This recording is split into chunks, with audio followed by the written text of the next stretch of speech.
June 20ஆம் தேதி முதல் டெல்லி ஜந்தர் மந்திரில் போராடக்கூடிய காக்ரோச் ஜனதாவிற்கும், ஜூன் 28 முதல் அந்த பகுதியில் அந்த மாணவர்களுக்கு ஆதரவாக உண்ணாவிரதம் இருந்து கொண்டிருக்கக்கூடிய சோனம் வாஞ்ச் அவர்களுக்கு ஆதரவாகவும், நேற்றைய தினம் நடைபெற்றிருந்த அந்த சலோ சன்சத் என்கின்ற நாடாளுமன்றம் நோக்கிய பேரணிக்கு நடந்து வந்த மாணவர்கள் மீது டெல்லியினுடைய காவல்துறை, அமித்ஷாவினுடைய அந்த காவல்துறை கண்மூடித்தனமான தாக்குதலை, மனிதாபிமானமற்ற முறையில் அந்த தாக்குதலை நடத்தியிருக்கிறார்கள்.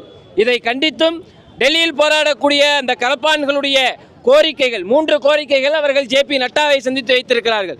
ஒன்று, நீட் தேர்வு இந்த கொஸ்டின் பேப்பர் லீக்குக்கு பிறகு தற்கொலை செய்து கொண்டிருக்கக்கூடிய மாணவர்களின் குடும்பத்திற்கு தலா 1 கோடி ரூபாய் நிவாரணம் வழங்க வேண்டும். 2, இதற்கு அக்கௌண்டபிலிட்டி எடுத்துக்கொண்டு ஒன்றிய கல்வி அமைச்சர் தர்மேந்திர பிரதான் பதவி விலக வேண்டும். 3வது, இந்த சோனம் வாஞ்ச் அவர்களை உடனடியாக மருத்துவமனையிலிருந்து விடுதலை செய்து போராட்ட இடத்திற்கு அனுமதிக்க வேண்டும் என்கின்ற கோரிக்கையை முன்வைத்து அவர்கள் நேற்று சந்திப்பை நடத்தியிருக்கிறார்கள். அதில் எந்த விதமான முன்னேற்றமும் தற்போது வரை ஏற்படவில்லை. டெல்லி காவல்துறையினுடைய இந்த தாக்குதலை கண்டித்தும் இன்றைய தினம் இந்திய ஜனநாயக வாலிபர் சங்கம், இந்திய மாணவர் சங்கம் சென்னையில் இந்த பேரணியை நாங்கள் முன்னெடுத்திருக்கிறோம். நாளை முதல் தமிழகம் முழுவதும் 48 மணி நேர காலவரையற்ற அந்த ஒரு 48 மணி நேர தொடர் காத்திருப்பு போராட்டத்தை நாங்கள் நடத்த இருக்கிறோம். டெல்லியில் போராடக்கூடிய மாணவர்களுக்கும் போராடக்கூடிய இளைஞர்களுக்கும் எங்களுடைய ஒருமைப்பாட்டை தெரிவிக்கும் விதமான இந்த பேரணியை நடத்தி இருக்கிறோம். சம்சீர் அகமது. இல்லை, இப்போ நாங்கள் காவல்துறையோடு ஒரு பேச்சுவார்த்தை நடத்தி இந்த பேரணியை நடத்தி இருக்கிறோம்.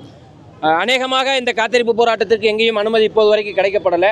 அனுமதி கிடைத்தாலும் கிடைக்காவிட்டாலும் டெல்லியில் போராடக்கூடிய இளைஞர்களுக்கும் மாணவர்களுக்கும் எங்களுடைய ஒருமைப்பாட்டை தெரிவிக்கும் விதமாக எங்களுடைய போராட்டத்தை நாங்கள் நடத்தும்.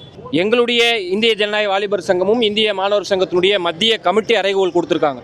தாக்குதல் நடத்திய மாணவர்களுக்கு மீது அவங்களுக்கு அந்த தாக்குதலை கண்டித்து ஆதரவாக நீங்கள் போராட்டம் நடத்தணுன்று அந்த அடிப்படையில் இன்றைக்கி நாங்கள் சென்னையில் போராட்டம் நடத்தியிருக்கிறோம்.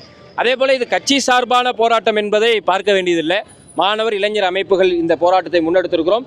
ஒன்றுபட்ட போராட்டத்திற்கு எந்த வகையிலெல்லாம் வாய்ப்பு இருக்கிறதோ அந்த வகையில் எல்லா வாய்ப்புகளையும் பயன்படுத்தி தமிழக மாணவர்கள், தமிழக இளைஞர்கள் போராடுபவர்களுக்கான ஒருமைப்பாட்டை தெரிவிக்கும் விதமாக எங்களுடைய போராட்டத்தை நாங்கள் தொடருவோம். தமிழக வெற்றி கழகத்தினுடைய நீட் தேர்வு நிலைப்பாடு அவர்கள் நீட்டை எதிர்ப்பதாக தெளிவுபட சொல்லியிருக்காங்க. இதற்கு முன்னாடி இருந்த திமுகவும் நீட் எதிர்ப்பதாக சொல்லியிருக்காங்க. அதுக்கு முன்னாடி இருந்த எடப்பாடி பழனிசாமி நீட் எதிர்ப்பை தான் சொல்லியிருக்காங்க. ஆனால் இன்றைக்கி அன்றைய தினம் 2016 2026 வரைக்கும் கடந்த 10 ஆண்டுகளாக தமிழகம் மட்டும்தான் இந்த நீட்டுக்கு எதிராக போராடிட்டு இருந்தது. இன்றைக்கு இந்தியாவினுடைய இளைஞர்கள், இந்தியாவினுடைய மாணவர்களே நீட்டுக்கு எதிராக பேசக்கூடிய இந்த வேளையில் நீட் எதிர்ப்பில் உறுதியாக இருக்கக்கூடிய இந்த கட்சிகள், எல்லா கட்சியும் தான், தமிழ்நாடு முதல்வர் உட்பட, எதிர்க்கட்சி தலைவர் உட்பட எல்லோருமே இதற்கு ஆதரவாக மாணவர் இளைஞர்களுடைய உணர்வை வெளிப்படுத்தக்கூடிய விதமாக பாஜகவையும் மோடி, அமித்ஷாவின் காவல்துறையும் வெளிப்படையாக கண்டித்து போராடுபவர்களுக்கு ஆதரவு தெரிவிக்க வேண்டும் என்பதுதான் எங்களுடைய நிலைப்பாடு.